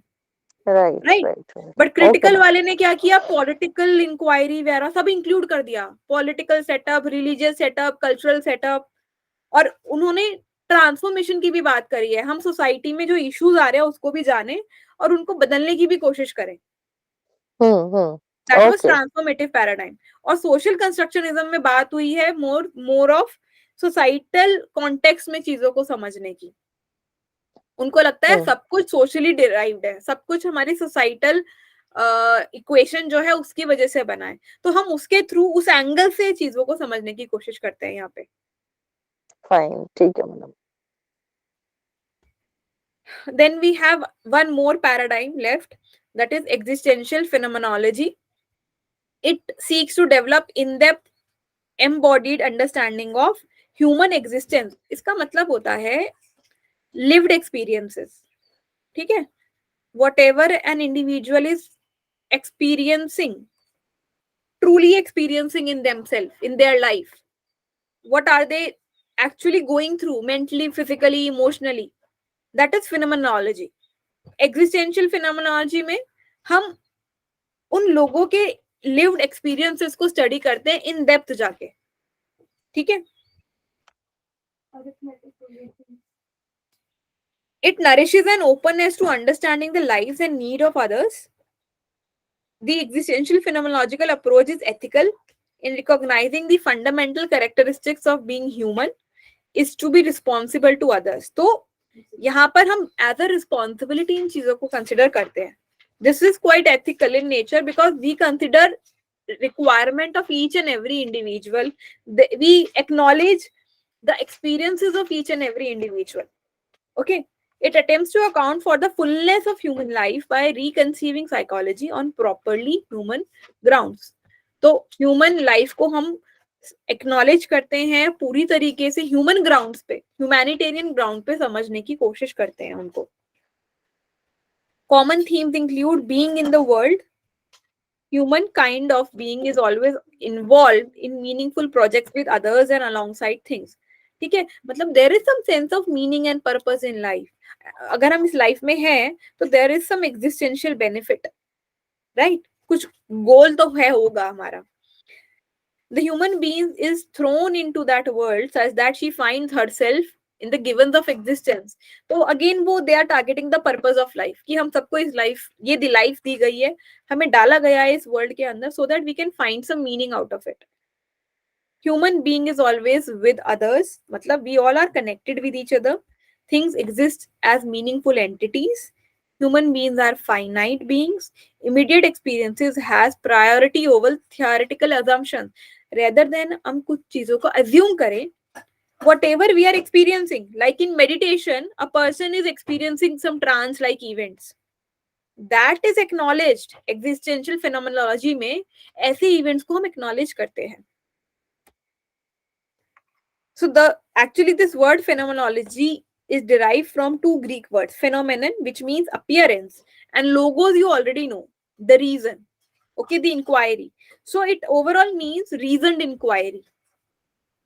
Inquiry with a reason behind. Okay, with some logic behind. The first step here is reflection on the meaning or essence of experiences of knowledge. So whatever one is experiencing, अपने कॉन्शियसनेस में हम जो कुछ experience कर रहे हैं हम उसको रिफ्लेक्ट बैक करें, सेल्फ इंट्रोस्पेक्ट करें.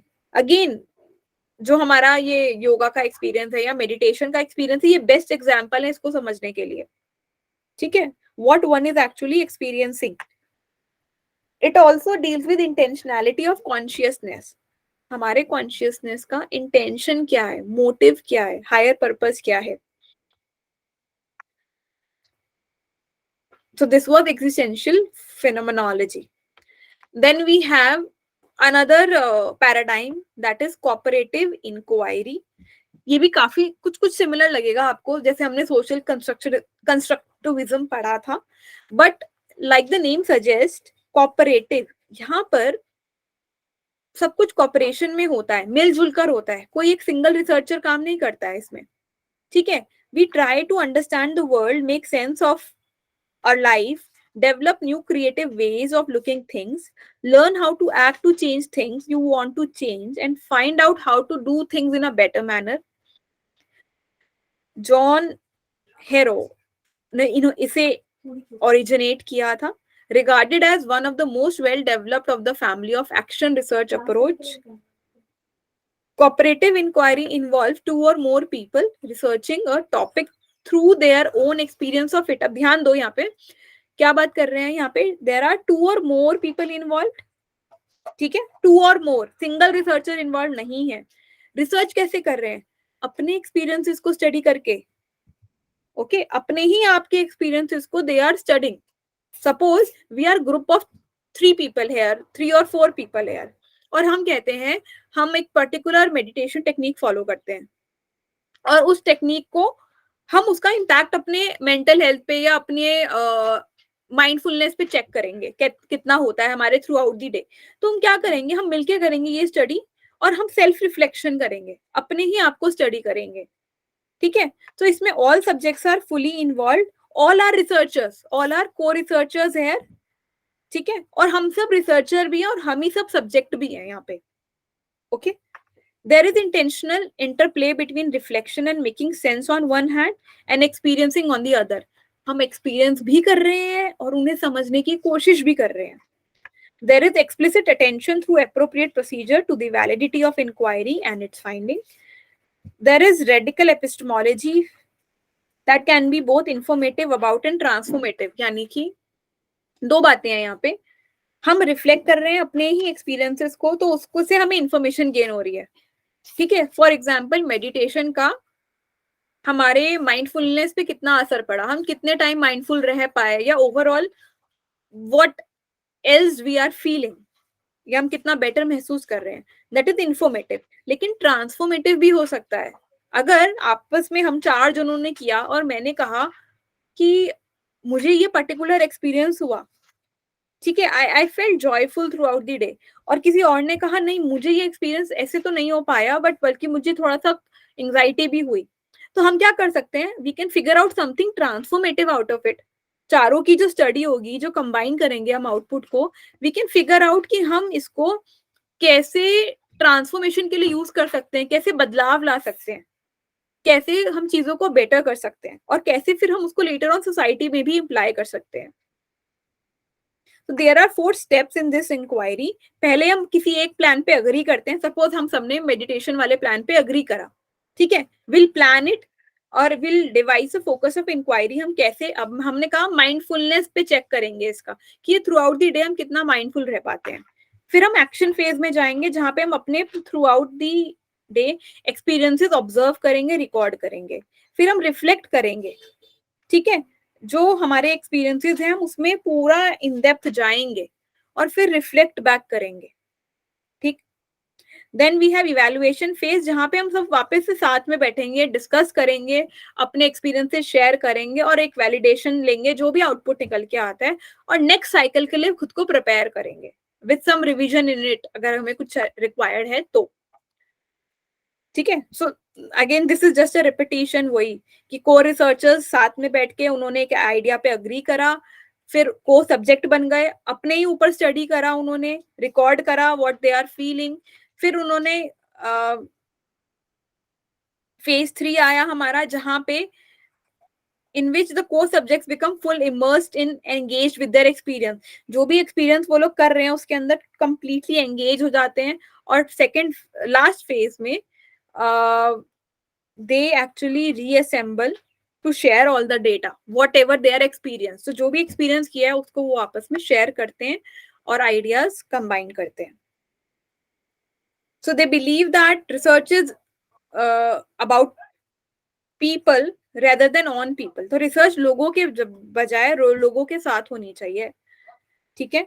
And it is also concerned with revisioning our understanding of the world and as well as transforming practices within it. तो अगर हम इस experiential method follow करते हैं तो there are more chances कि हम transformative methods ला पाएं, society में भी changes ला पाएं.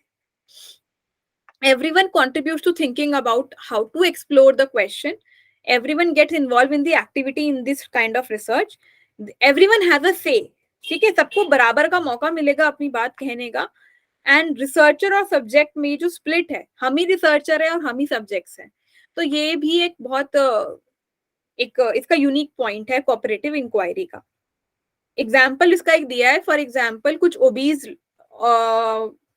लोगों का सेट है, ठीक है, and there is a set of post obese women जिन्होंने अपने ही एक्सपीरियंसेस को आपस में एक्सप्लोर करा और देखा कि how they were stereotyped in society obese होने की वजह से, how it was difficult for them to obtain appropriate attention from doctors and other people.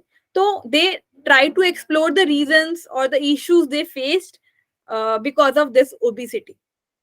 ठीक है, this is just an example. Number of procedures which help improve the quality of knowing while being in cooperative inquiry are research cycling, यानी कि बार बार एक process को research करना, balance of action and reflection, यानी कि सिर्फ सोचना नहीं है, रिफ्लेक्ट नहीं करना है हर वक्त कि हम क्या फील कर रहे हैं. एक्शन भी तो करोगे, मेडिटेशन भी तो करोगे, तब भी तो उसको रिफ्लेक्ट कर पाओगे एक्सपीरियंस को, ठीक है. Developing critical attention, authentic collaboration, सब लोग इंटरेस्टेड होने चाहिए उस पर्टिकुलर टॉपिक के अंदर और जेन्युइन रिस्पॉन्स जनरेट होना चाहिए. डीलिंग विद डिस्ट्रेस, ठीक है, everyone should be willing to deal with emotional distress and all kind of chaos should be organized. ठीक है, जो ग्रुप है वो बैलेंस्ड होना चाहिए. There should not be any chaos in it and everyone should follow a particular strategy or a discipline. There are 4 different kinds of knowing in this particular inquiry. Experiential knowing, यानी कि again वही face to face encounter कर रहे हैं हम, और empathically we are trying to understand what one is feeling. Presentational knowing, ठीक है, यहाँ पे we provide the first form of expression by drawing on expressive forms of imagery, like story के फॉर्म में अपनी बात बता रहे हैं, ड्राइंग के फॉर्म में अपनी बात बता रहे हैं, डांस के फॉर्म में एक्सप्रेस कर रहे हैं. Then we have propositional knowing. About something is knowing through ideas and theories expressed in informative statements. तो हम प्रॉपर स्टेटमेंट या कंक्लूजन देने की कोशिश कर रहे हैं. ठीक है, जैसे हमने कहा कि हाँ, मेडिटेशन से माइंडफुलनेस पे असर पड़ता है. एक है हमने एक्सपीरियंस किया, मुझे कैसा महसूस हुआ. एक है मैंने प्रेजेंट किया इन अ फॉर्म ऑफ, मैंने कुछ अपने एक्सपीरियंस को पिक्चर या स्टोरी के फॉर्म में बताया. एक है practical knowing, how to do something and is expressed in a skill और नैक ऑफ कॉम्पिटेंस, यानी कि आप कैसे उसको प्रैक्टिकली कन्वर्ट कर दोगे. आप अगर इस तरीके से मेडिटेशन करते हो तो हो सकता है आपके डे टू डे माइंडफुलनेस पे इफेक्ट पड़े. तो practically how you developed it into a skill, that is practical knowing, or how you present it in a form of procedure. So these are this is again an overview of not all but four paradigms. Positivism जो हमने discuss किया था starting में, जिसकी reality जो रहती है वो किस पे बेस्ड है, एम्पेरिसिज्म पे बेस्ड है. ठीक है, एंड ऑब्जेक्टिविटी रहेगी फाइंडिंग्स को फाइंड आउट करने में. मेथोडोलॉजी हम एक्सपेरिमेंटल या साइंटिफिक मेथोडोलॉजी फॉलो करेंगे, क्वांटिटेटिव मेथड्स फॉलो करेंगे. पोस्ट पॉजिटिविज्म में जो ऑन्टोलॉजी है वो थोड़ी क्रिटिकल हो जाएगी, यानी कि हम कोशिश करेंगे थोड़ा फ्लेक्सिबल अप्रोच लेंगे. हम ये नहीं कहेंगे कि हर चीज साइंटिफिक होती है, 100% ट्रू होती है. ठीक है, थोड़ा सा मॉडिफाइड अप्रोच हम फॉलो करेंगे. देन मेथोडोलॉजी में हम मैनिपुलेटिव अप्रोचेस फॉलो कर सकते हैं, क्वालिटेटिव अप्रोचेस भी फॉलो कर सकते हैं हम यहाँ पे. Then critical theory, critical perspective में हिस्टोरिकल रियलिज्म फॉलो करते हैं हम. हिस्टोरिकल रियलिज्म में पॉलिटिक्स, कल्चर, एथनिक बैकग्राउंड ये सब हम स्टडी करते हैं। ट्रांजैक्शनल एपिस्टेमोलॉजी, कैसे इसको स्टडी करना है, लोगों को थ्रू बातचीत करके, ठीक है। और फाइनल मेथोडोलॉजी क्या है, again dialogical, dialectical, discourse, carrying out conversation, subjective, qualitative interviews. Constructivism में क्या हुआ, रिलेटिविज्म हम फॉलो करते हैं, कैसे सोसाइटी की जो रियलिटीज है उससे रियलिटी कंस्ट्रक्ट हुई है, तो it is about constructed realities. यहाँ पर भी हम एपिस्टेमोलॉजी में ट्रांजैक्शनल अप्रोच, सब्जेक्टिविस्ट अप्रोच फॉलो करते हैं। एंड फाइनली जो मेथोडोलॉजी होती है उसमें हम मेजरली वही डायलेक्टिकल अप्रोचेस फॉलो करेंगे, या फिर कैसे सोसाइटल सेटअप में कोई चीज बनी है, ठीक है, वहां पर हम जो उनके स्टेक होल्डर्स हैं उनसे जाके बातचीत करते हैं, उसके थ्रू जानने की कोशिश करते हैं।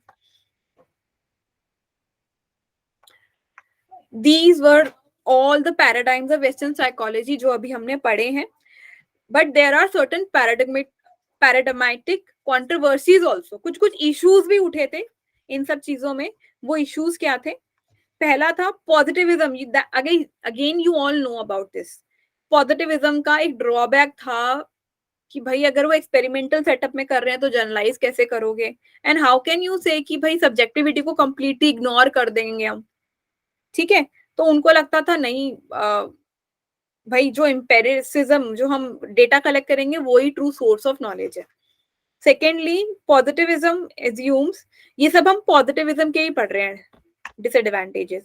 So positivism assume that all type of processes can be perceived at a certain variation of action of individual or relationship between individual. वो कह रहे हैं जितने भी प्रोसेसेस होते हैं, जो भी काम चल रहा है, उस सबको हम एक पर्टिकुलर जो इंडिविजुअल है, इंडिविजुअल के रिलेशनशिप्स के थ्रू हम जान सकते हैं, समझ सकते हैं। लेकिन इनका अगेन अगर हम डिसएडवांटेज की बात कर रहे हैं तो मेजर इशू वहीं का वहीं है, वो सब चीज डेटा ओरिएंटेड करने की कोशिश कर रहे हैं, एक्सपेरिमेंटल ओरिएंटेड करने की कोशिश कर रहे हैं। Research finding in positivism studies only are descriptive, research finding descriptive है, और इन डेप्थ उन्होंने किसी चीज को डील नहीं करा है। व्हाई? क्योंकि उन्होंने कोई क्वालिटेटिव इंटरव्यूज पे फोकस नहीं करा है, ठीक है, केस स्टडीज पे फोकस बिल्कुल भी नहीं करा है, इंडिविजुअल डिफरेंसेस को, सब्जेक्टिविटी को, एम्पैथी को इग्नोर किया है। कुछ एथिकल और फिलोसफिकल बैकग्राउंड पे भी क्रिटिसिज्म हुआ, क्योंकि जब एक्सपेरिमेंटल मेथड की बात आती है तो वहां पे हमेशा एथिक्स की भी बात आती है।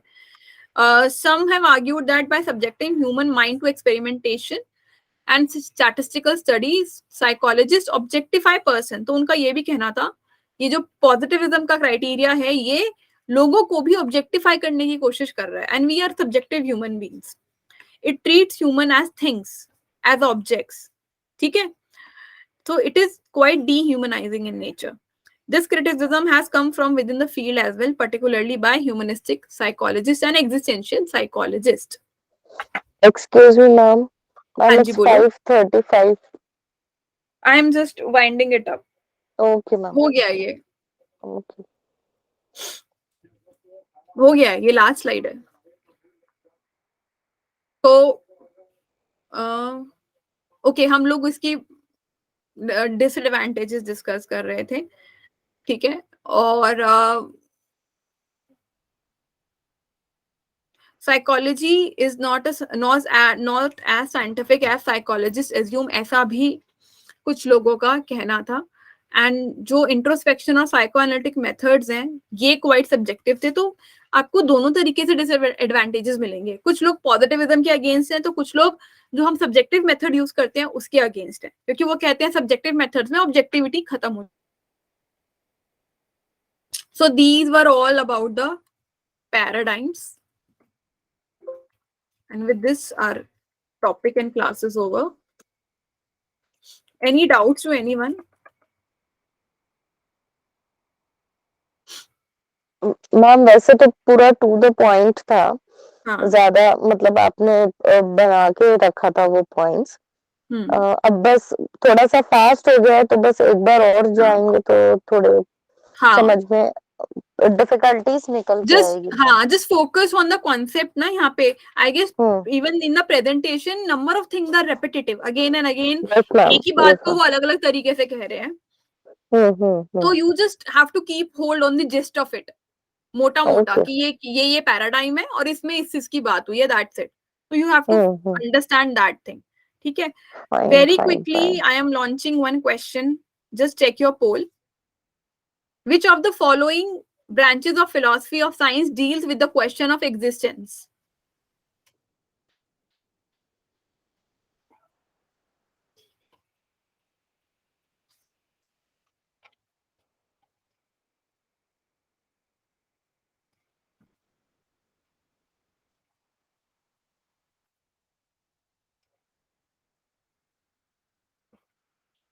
ब्रांच ऑफ फिलोसफी पूछा है जो क्वेश्चन ऑफ एग्जिस्टेंस यानी कि क्वेश्चन ऑफ रियलिटी की बात करता है।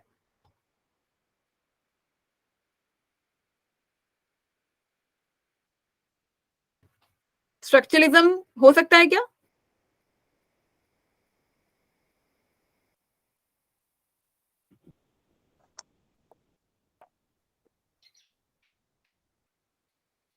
नो मैम, स्ट्रक्चरलिज्म नहीं है। स्ट्रक्चरलिज्म नहीं हो सकता, तो हम उसको क्रॉस कर देंगे। Then what about post positivism?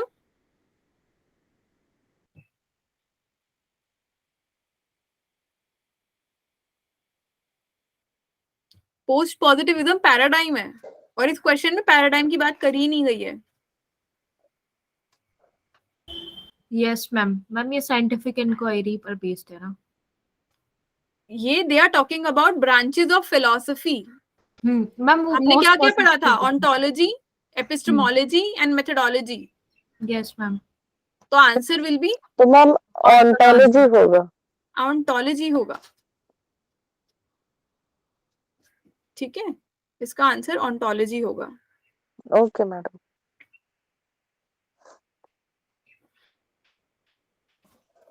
Okay, so with this